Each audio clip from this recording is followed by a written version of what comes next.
శ్రీ గురుభ్యో నమ. శ్రీమాత్రే నమ.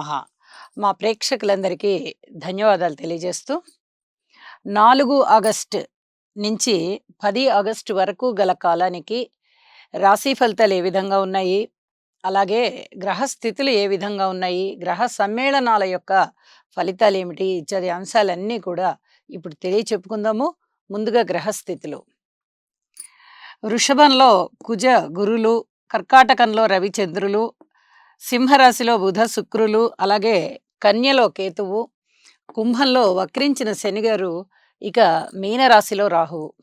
10 ఆగస్టు వారాంతానికి వచ్చేటప్పటికి చంద్రుని యొక్క స్థితి తులారాశిలో ఉన్నది, అలాగే బుధుని యొక్క స్థితి వక్రత పొంది ఉన్నది. గ్రహస్థితులు ఈ విధంగా ఉండగా రవి చంద్రుల యొక్క సమ్మేళనము కర్కాటక రాశిలో జరుగుతూ ఉంది. అయితే చంద్రుని యొక్క స్థితి అదే రాశికి అధిపతి అవుతూ ఉన్నారు. రవి యొక్క స్థితి చంద్రునితో కలిసి ఉంది. ఇది చాలా అద్భుతమైన యోగం అని చెప్పాలి. గోచర రీత్యా ఏ ఏ స్థానాలకి రవిచంద్రుల యొక్క కలయిక మంచిది కాదో ఆ రాసుల్లో మనం చెప్పుకుందాము. అయితే మిగతా రాసులకి అంటే బాగుండే స్థానాలకి వీళ్ళు చాలా అద్భుతమైనటువంటి ఫలితాలను ఇస్తారు. మానసికమైనటువంటి దౌర్బల్యం తగ్గిపోతుంది. మనోధైర్యం చాలా చక్కగా పెరుగుతుంది. అనేక విషయాలలో ధైర్యంగా సాహసోపేతమైన నిర్ణయాలు తీసుకుంటారు. ఎన్నో రకాలుగా అభివృద్ధి సాధిస్తారు. భయాలని పారద్రోలుతారు. ఇక బుధ శుక్రుల యొక్క కలయిక చాలా సున్నితమైన సరళమైన ప్రవర్తనని తెలియజేస్తూ ఉంటుంది. అలాగే సమర్థవంతమైనటువంటి నడవడిక, వ్యక్తిత్వము, ఈ రెండు కూడా చాలా బాగుంటాయి. అలాగే కుజ గురుల యొక్క కలయిక గురు మంగళ యోగాన్ని తెలియజేస్తూ ఉంటుంది. వ్యాపారాలకి ఇది చాలా చాలా మంచిది అని చెప్పి తెలియచేయడం జరుగుతుంది. అలాగే వారాంతంలోకి వచ్చేటప్పటికి రవిచంద్రుల యొక్క సమ్మేళనము విడిపోయి చంద్రుని యొక్క స్థితి తులారాశిలోకి వచ్చి ఉన్నది. ఇక దృష్టుల విషయానికి వస్తే శనిగారి యొక్క తృతీయ దృష్టి మేషరాశి, అది శనిగారికి నీచ స్థానం అవుతూ ఉండగా కొంచెం తలనొప్పి లాంటి అనారోగ్యాలు ఉండేటటువంటి అవకాశం ఉంటుంది. అది ఏ రాసుల వారికి అనేది రాసుల్లో చెప్పుకుందాము. అలాగే శనిగారి యొక్క దృష్టి బుధ శుక్రుల మీద ఉంది. ఇది ఈ చర్మానికి సంబంధించినటువంటి, అలాగే వైవాహిక జీవితానికి సంబంధించినటువంటి చిన్నపాటి డ్రాబ్యాక్స్ని సూచిస్తూ ఉంటుంది. వీటికి సంబంధించినటువంటి పరిహారాలు శని బుధ శుక్ర గ్రహాలకి స్తోత్ర పారాయణాలు చేసుకోవడం చాలా చాలా మంచిది అని చెప్పి తెలియజేస్తూ ఇక రాసుల్లోకి వెళ్దాము. మీనరాశి. మీనరాశి వారికి 4 ఆగస్టు నుంచి 10 ఆగస్టు వరకు గల కాలానికి రాశి ఫలితాలు ఏ విధంగా ఉన్నాయి అంటే, రెండే 2 గ్రహాల యొక్క ఫలితాలు మీనరాశి వారికి ఉన్నాయి అని చెప్పచ్చు. తృతీయ స్థానంలో కుజుడు బాగున్నారు, షష్ఠ స్థానంలో బుధుడు బాగున్నారు. ఇక మిగతా గ్రహాల యొక్క అననుకూలత వల్ల తప్పనిసరిగా నవగ్రహ హోమమైనా ఒకసారి చేసుకోండి. నవగ్రహ స్తోత్ర పారాయణలు ప్రతినిత్యం 11 సార్లు చదువుకోవడమైనా చదువుకోండి, లేదా నవధాన్యాలు దానమైనా ఇవ్వండి. ఏదో ఒక పరిహారాన్ని తప్పనిసరిగా చేయవలసిందిగా సూచన చేస్తున్నాను. ఒక పక్క ఏలినాటి శని, ఇంకొక పక్క గురుబలం లేకపోవడం, ఇంకొక పక్క రాశిలోనే రాహువు, సప్తమంలో కేతువు ఉండడం, ఇవన్నీ కూడా చాలా ఇబ్బంది కలగజేసేటటువంటి పరిస్థితులు అట్లా ఏర్పడతాయి. ఆరోగ్యము ఎక్కువ టెన్షన్బుల్గా ఉంటుంది. భార్యాభర్తల మధ్య అన్యోన్యత అలాగే ఉంటుంది. ఇంట శుభకార్యాలు కుదిరేది అంతంత మాత్రంగానే ఉంటుంది, వాయిదాలు పడిపోతూ ఉంటాయి.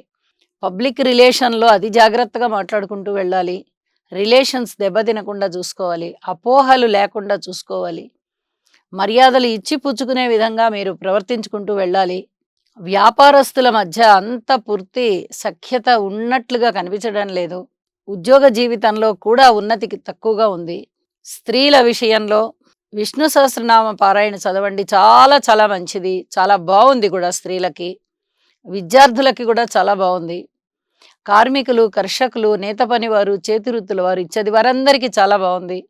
అలాగే ఏదైనా కొత్త పెట్టుబడులు పెట్టాలంటే ఇప్పుడు ఎట్టి పరిస్థితుల్లో పెట్టద్దు. ఎందువల్ల అంటే రాశిలోనే రాహువు ఉన్నారు, సప్తమంలో కేతు ఉన్నారు. ఈ రాహుకేతువులు ఇద్దరు సంబంధ బాంధవ్యాలను చెడగొడతారు, ప్రేమాభిమానాలను చెడగొడతారు, పెట్టుబడులు పెడుతూ ఉంటే వాటిని నిర్వీర్యం చేసే దిశగా కార్యక్రమాలు చేయిస్తారు. ఒక మనిషికి ఒక మనిషికి ఆనందము, ఆత్మీయత, అనుబంధము వీటిని తగ్గించే విధంగా ప్రాపకాండ చేస్తారు. అంటే మీలో అలాంటి ఆలోచనలు రేకెత్తింపబడతాయి. ప్రత్యేకంగా రాహు వచ్చి ఇలా చేశారు, కేతు వచ్చి ఇలా చేశారు అని ఉండదు. ఆ గ్రహాల యొక్క స్థితులని బట్టే మనకొచ్చే ఆలోచనలు, మన చుట్టుపక్కల వారికి మన పట్ల ఉండే అభిప్రాయాలు ఇలా ఉంటూ ఉంటాయి. కాబట్టి అధిక జాగ్రత్తలతో ఏ పని చేపట్టినా అధిక జాగ్రత్తలతో ఉంటూ వెళ్ళండి. గ్రహ బలాలు తక్కువగా ఉన్నప్పుడు వాటిని పెంచుకోవడం ఒక్కటే మంచి మార్గము. కార్మికులు, కర్షకులు, నేత పనివారు, చేతి వృత్తుల వారు ఇత్యాది వారందరూ చాలా బాగున్నారు. రాజకీయంగా అంత అనుకూలమైన కాలంగా కనిపించడం లేదు. ఉద్యోగపరంగా బాగుంది. చెప్పిన పరిహారాల్లో ఏ ఒక్కటో రెండో అయినా పరిహారాలు చేసుకుని మరింత మనశ్శాంతి పొందండి. గ్రహాలు బాగలేని స్థితిలో ఉన్నప్పుడు ఎక్కువగా వర్ణించి చెప్పను నేను. పరిహారం చెప్తాను. ఆ పరిహారం చేసుకుంటే తగ్గిపోతుందని. కాబట్టి ఈ పరిహారాలు చేసుకోవడానికి ప్రాధాన్యతనివ్వండి. మనము చాలా బాగుంటాము. సర్వేశ్వరుణ్ణే శరణు వెడదాము అని ఒక్క నమస్కారం భక్తిపూర్వకంగా పార్వతీ పరమేశ్వరులకి చెయ్యండి. మీకు అన్నింటా శుభం ఉంటుందని చెప్పి తెలియజేస్తూ సర్వే జనా సుఖినో భవంతు. చంద్రగ్రహ అనుకూలత కొరకు దధిశంక తుషారాభం క్షీరోదార్ణవ సముద్భవం నమామి శశినం సోమం శంభోర్మకుటభూషణం.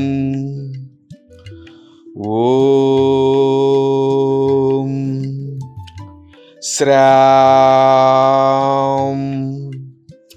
శ్రీం